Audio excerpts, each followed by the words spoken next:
So now we are about to start our scientific program. I wish to note that it's exciting and interesting. However, it's also very intense. Therefore, I would like to ask all our distinguished speakers and chairs, please keep time, strictly be on time. As I firmly learned from famous quantum physicist Marlon Scalia, it's a capital crime to exceed your time. And saying this, I am going actually to steal a couple of minutes from our distinguished speakers to introduce them. It's my true pleasure to introduce Mikhail Lukin, Joshua and Beth Friedman, university professor at Harvard University, and director of the Harvard Quantum Science and Engineering Initiative. He's also a founder and chief scientist of Q-Era Computing Corporation. Mikhail is a distinguished graduate of Texas A&M University. His doctoral advisor was a world-renowned quantum physicist Marlon Scalia. After graduation, Mikhail received the prestigious fellowship at the Institute of Atomic, Molecular, and Optical Physics in Harvard. Just several years later, he became a director of that institute. After 3 years as assistant professor at Harvard, he was promoted directly to full professor at the age of 33. At the age of 47, he was elected as a member of the National Academy of Sciences. He made major pioneering contributions in all 3 quantum information science branches. It includes development of neutral atom quantum computing, which is based on the concept he introduced, Rydberg blockade. Long-distance quantum networking uses the idea of quantum repeaters introduced by Mikhail. And finally, quantum sensing. He pioneered single atoms and atom-like color centers sensing of magnetic field and temperature. Mikhail published over 500 papers, cited over 150,000 times, and his H index is enormously high, at 202. I am fortunate to know Misha since his student years here at Texas A&M. His amazing distinguished feature was a strong desire to see his research directly benefit the lives of people. In 2011, together with several colleagues, he founded Q-Era Computing Corporation and became its chief scientist. This company is already producing a strong impact on people's lives, and no doubt this impact will continue to grow. Misha, welcome back to your alma mater.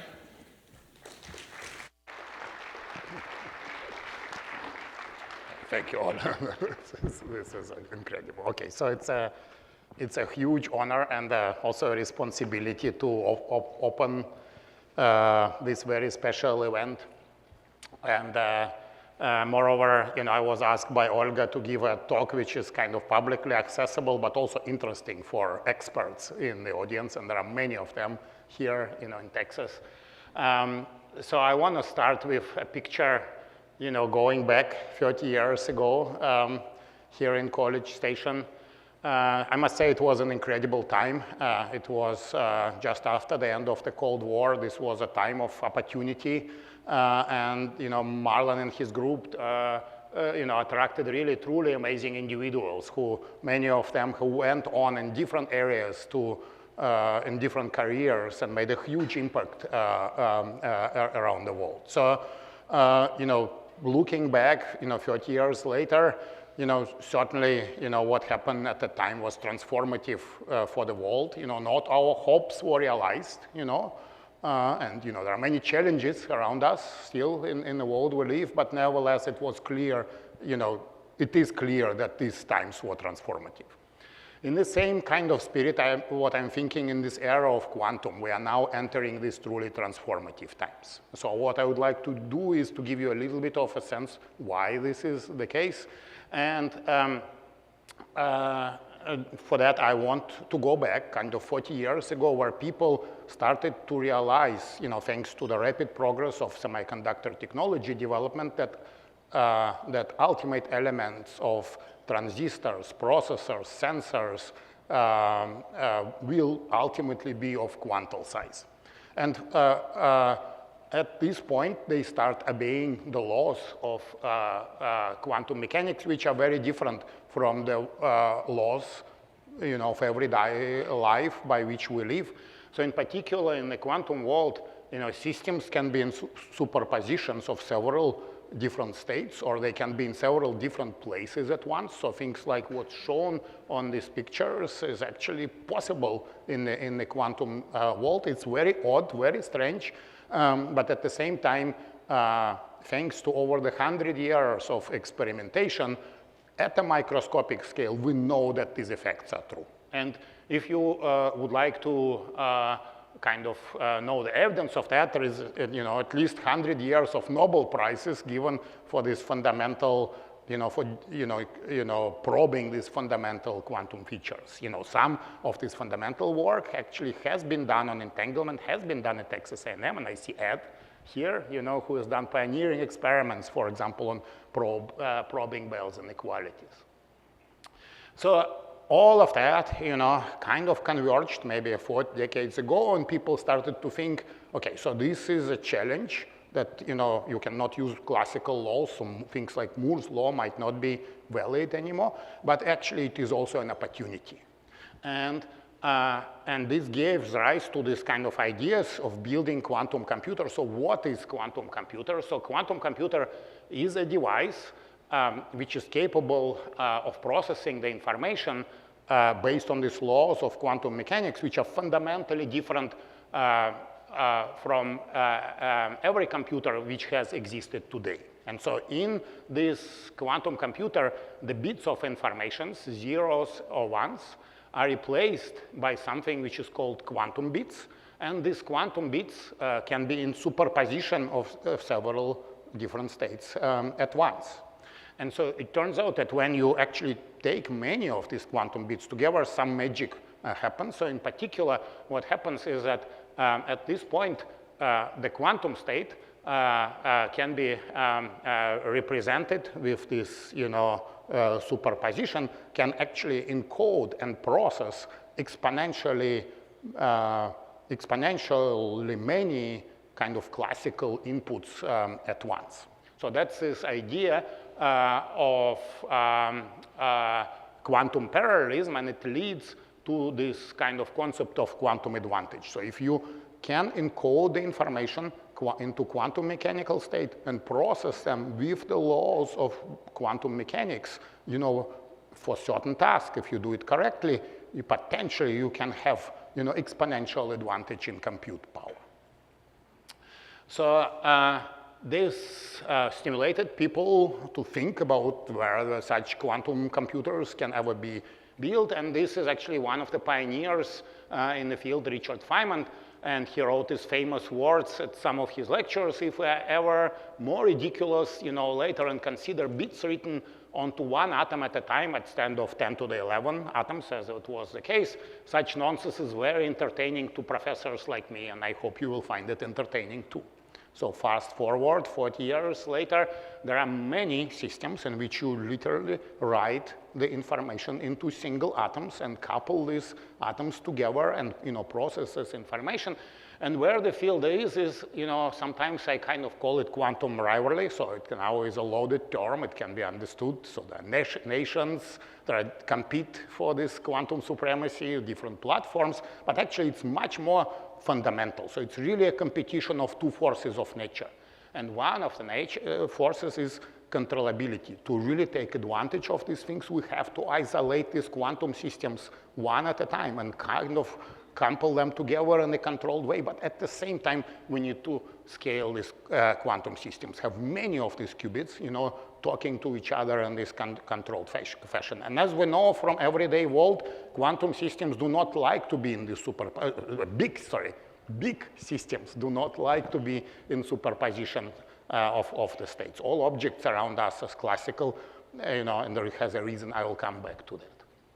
So where the field is sometimes I call it an era of quantum discovery. We are starting to build, and manipulate systems, of around 100 or maybe more of the 100 qubits.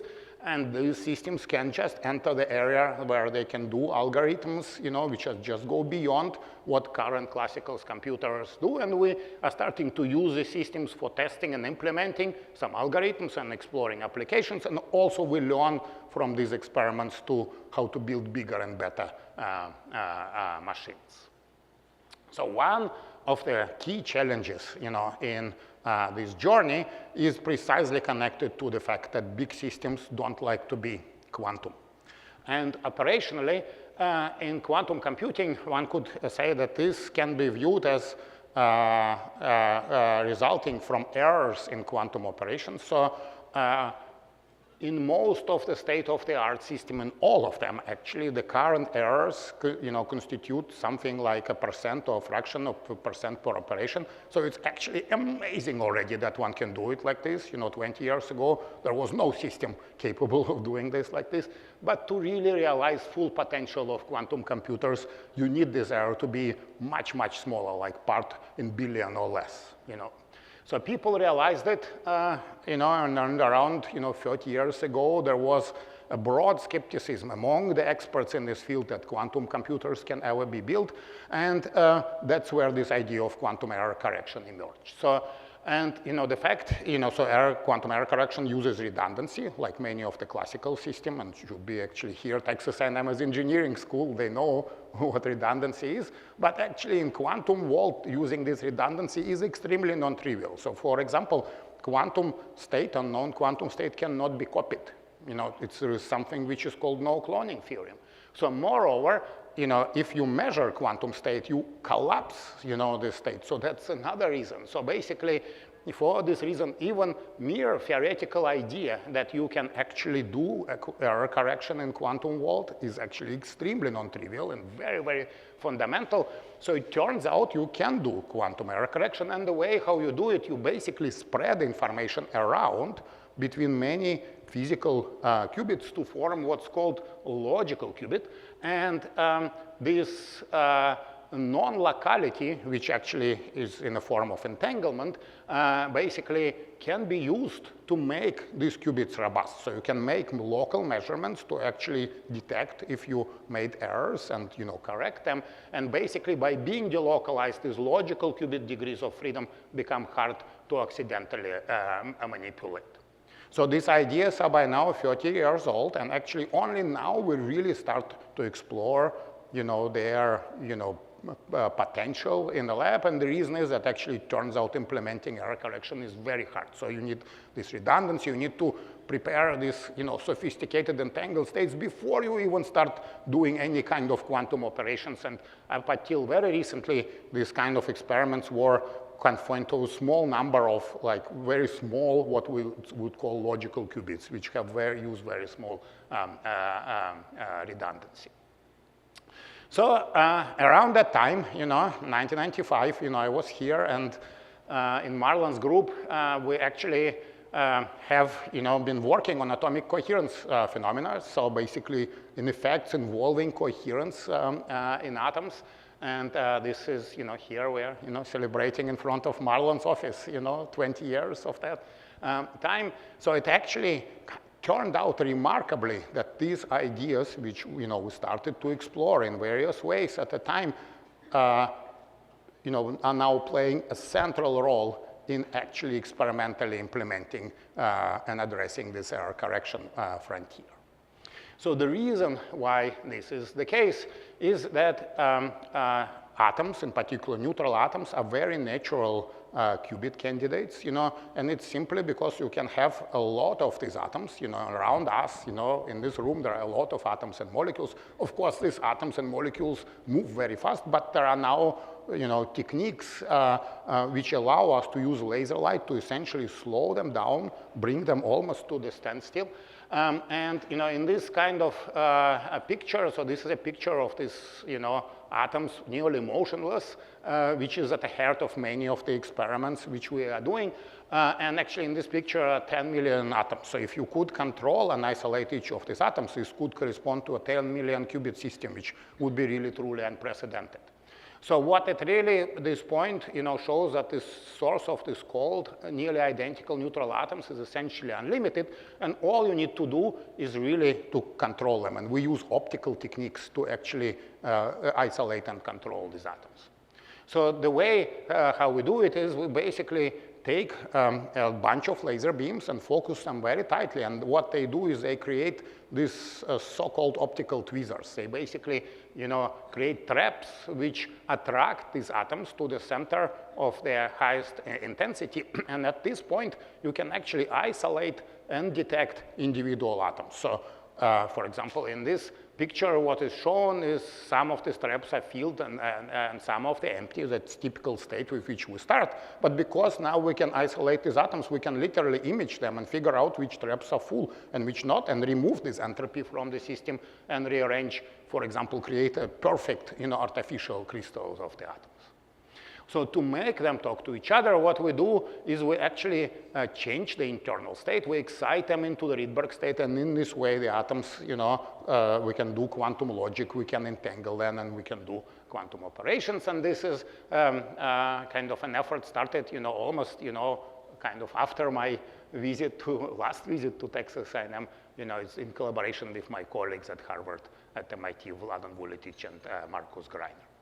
So this approach turns out to be enormously powerful. So what is shown here are literally pictures of individual atoms, which we kind of can address, rearrange, and then control with the laser pulses, excite them in different internal states, entangle, do quantum logic. So basically, and afterwards kind of detect their state. So it's a kind of a very simple, conceptually simple approach. It's almost what Feynman had in mind when he was dreaming about quantum computers, but it actually turns out to be enormously powerful. So in fact, there are now several hundred of experiments around the world, and actually more than a dozen startup companies already are trying to commercialize this, this technology. And this has been scientifically, this has been an incredible journey. This is just some examples of projects from the last decade, where we can now use the system to kind of create some, interesting quantum phases, probe dynamics, create topological systems, and, most of these things involve analog quantum evolution, and actually the system of this type has been available for our startup company, Quera Computing, for nearly 2 years, and it, for example, is a part of some of this DOE kind of, supercomputing clusters where people can really do scientific experiments and learn new physics. So I will not talk about it. Instead, I will focus about this quantum error correction frontier. And to address that, we will have additional element, which actually is also quite unique. And this is the following. So in all of your cell phones, there is a chip which has been, designed, probably a decade ago, and then was fabricated using optical techniques not unlike the ones we are using. Note, however, that this connectivity of this chip, which typically has billions of transistors, has been fixed at the point of design. So in our approach, because we trap atoms in laser beams, which we can steer and move around, we can actually have a qualitatively different situation where connectivity and architecture of our system is a living system. So we can actually change which atoms talk to each other, as the computation progresses.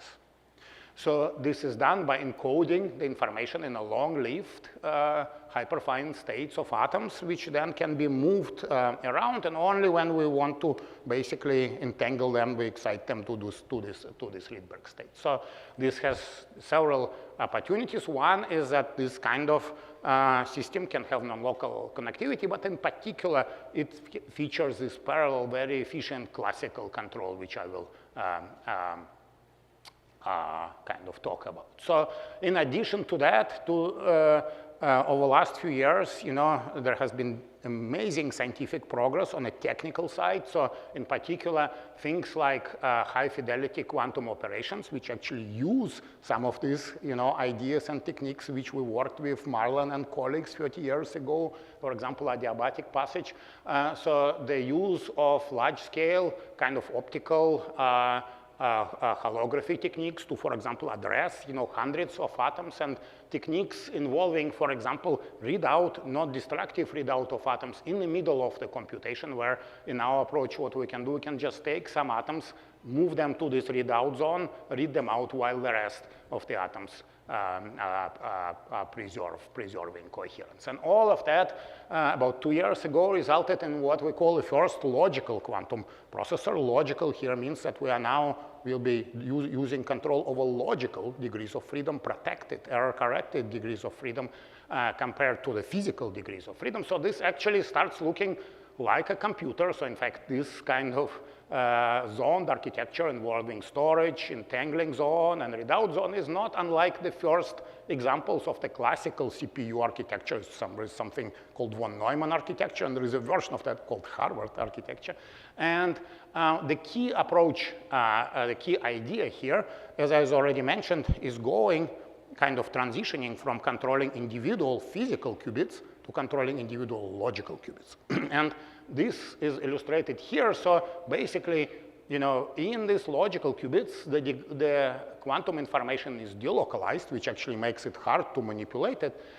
But in our case, what we can do, we can literally just pick up these kind of small batches of atoms and move them on the top of each other, and then, in parallel, do operations on many pairs of atoms at once by, for example, shining a laser. And then this way we can implement this logical,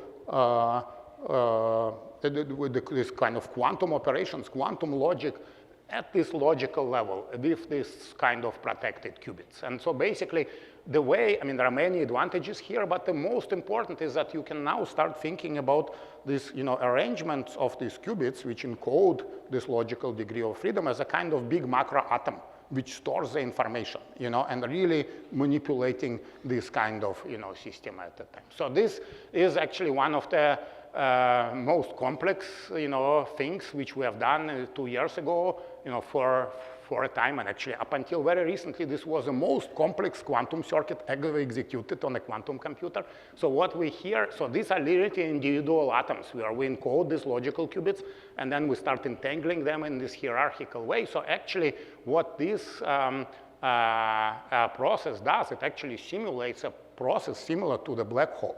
It's called fast scrambling, very fast entanglement generation.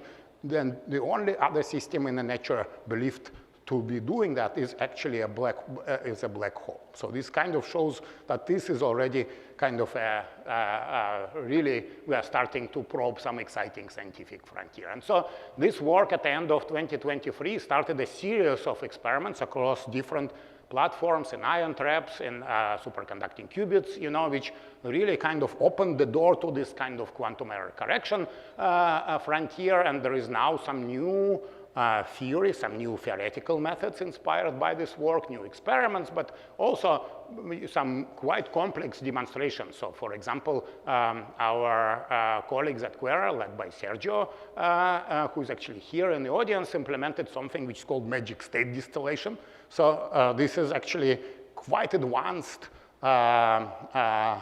protocol in quantum error correction, which produces what's called magic state. So what is it? Well, you should talk to Sergio, but this magic state is a special state which enable,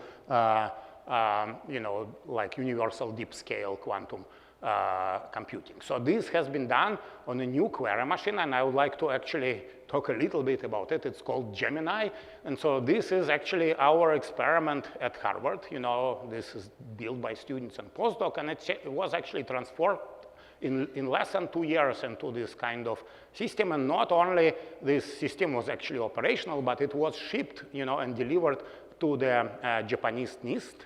It's called AIST. And this was an amazing effort by the team led by Sergio. In less than 2 years, you know, this was like the transition from first ever demonstration to actual product.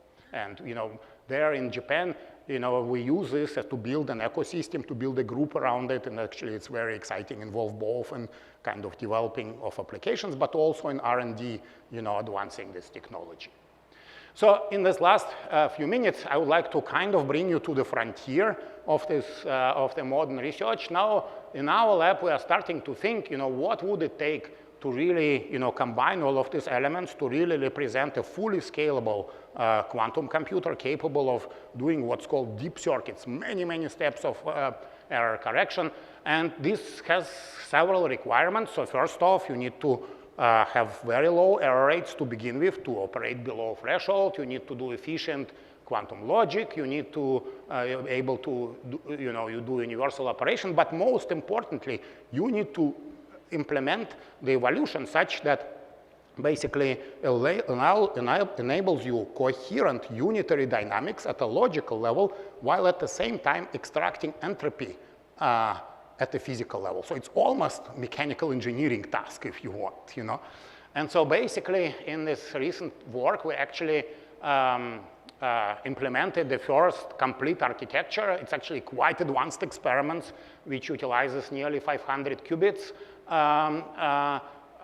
We demonstrated below threshold operation, you know, quantum logic with algorithms, arbitrary rotations, and actually, you know, this is really quite advanced, you know, basically up to 96 logical qubits and many, many, many gate layers. So I don't have time to really go into details here, but just want to give you a sense of what's kind of like the frontier here, what's the most complex thing which we can do. So basically, in this example, what we do, we implement many rounds of error correction, many gate layers by using teleportation, quantum teleportation, one exotic thing which can be done in quantum mechanics, but done now at a logical level. So basically, the way how we do it, we first create these logical encoded qubits, entangle them together, you know, and then measure some of them by basically teleporting the state on the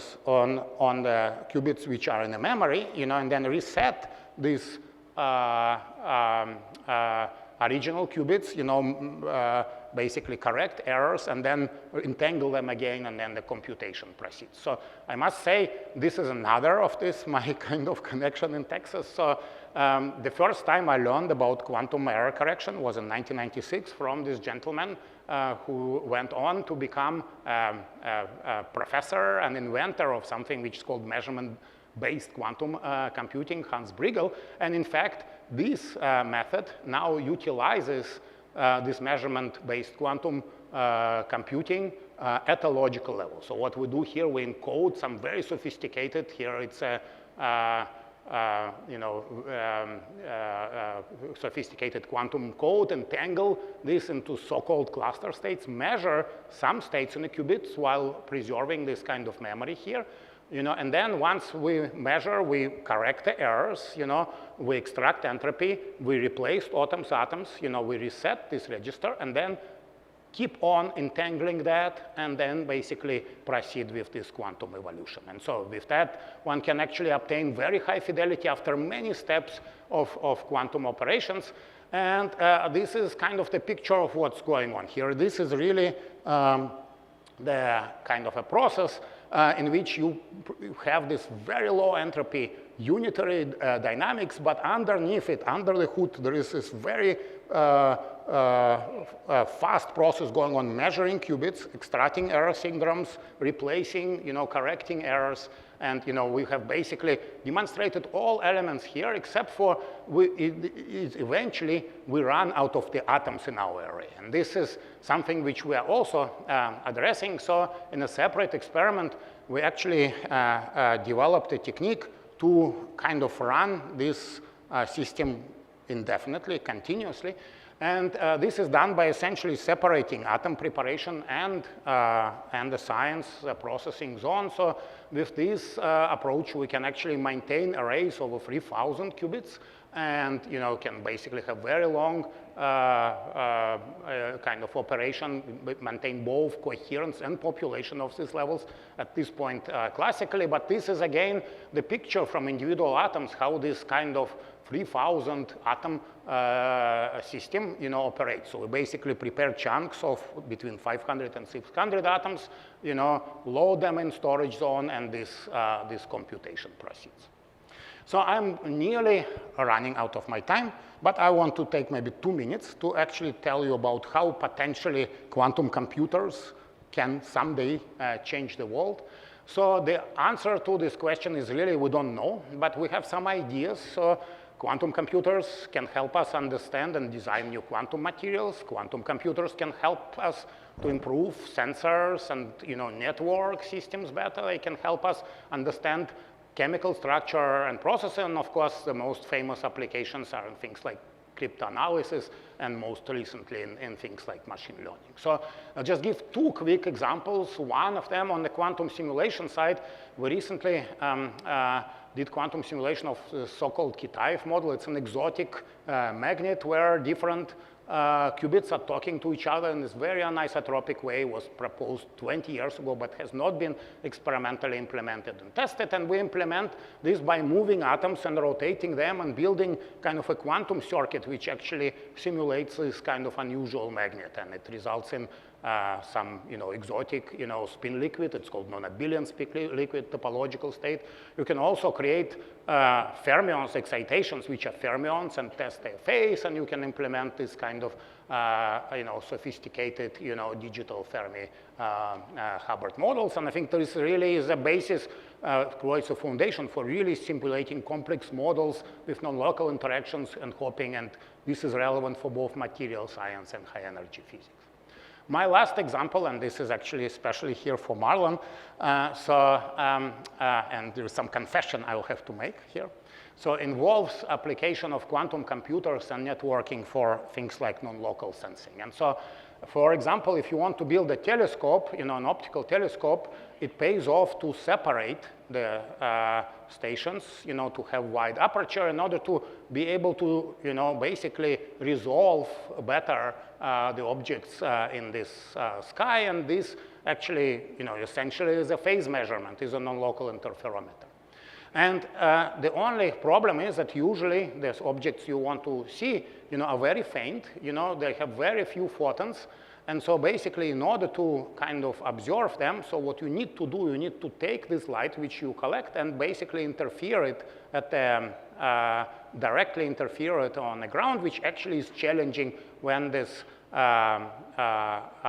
stations are separated by a long distance. So you can instead try to use local interferometry, but actually it has a worse signal to noise ratio, and has been proposed over a decade ago that instead you can use entanglement. And this entanglement basically allows you to take this kind of non-local information and bring it together, in the process, of like teleportation. And actually it all works out very well, except for to really do that, you have to do something very special. You need to be able to detect whether a photon arrived or not without revealing whether it arrived on the left and on the right.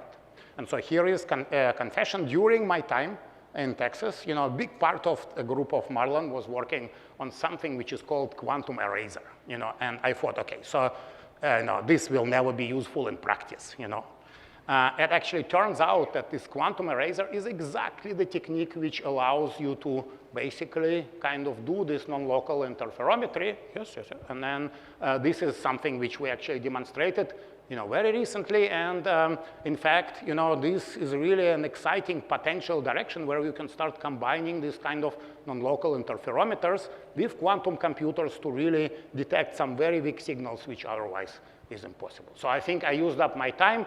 I hope I convince you that this quantum science and engineering is exciting interdisciplinary field. We're entering the era of quantum discovery, and there are many potential applications and products can be foreseen. So I would like to thank all people whose blood and sweat resulted in this work, and also Team Quera, and thank you for your attention.